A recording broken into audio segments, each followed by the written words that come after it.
Imagine a world where you never have to pay rent, you never have to save for retirement, you never have to worry about a medical bill.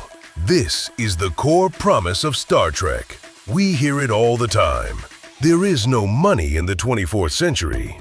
But for us, living in the 21st century, this is almost impossible to wrap our heads around. If nobody gets paid, why does anyone work? Who cleans the toilets on the Enterprise? Why does Sisko run a restaurant if the food is free? Today, we are going to break down the new world economy of the Federation to understand how a society works when greed is no longer the engine of progress. To understand the philosophy, we first have to look at the technology. Our current world is defined by scarcity. There is only so much oil, so much gold, and so much land. Star Trek is a post-scarcity society. The key to this is the Replicator.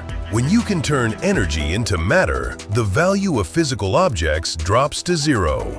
A diamond necklace costs the same amount of energy to produce as a glass of water. When things have no value, hoarding them becomes meaningless. You don't need $1 billion to buy a private island if you have a holodeck that can simulate one perfectly. Technology solved the problem of survival.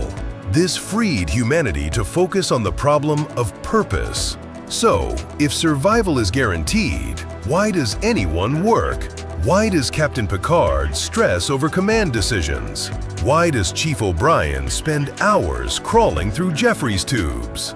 In Star Trek, work isn't something you do to survive, it's something you do to improve.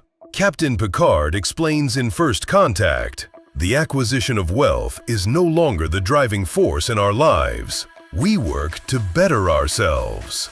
Think about people today who play video games for hours, run marathons, or learn to knit. They aren't getting paid. They do it for the challenge. They do it for the mastery. In the Federation, every job is a hobby. Joseph Sisko runs his restaurant not for profit, but because he loves the art of cooking and the joy of feeding people.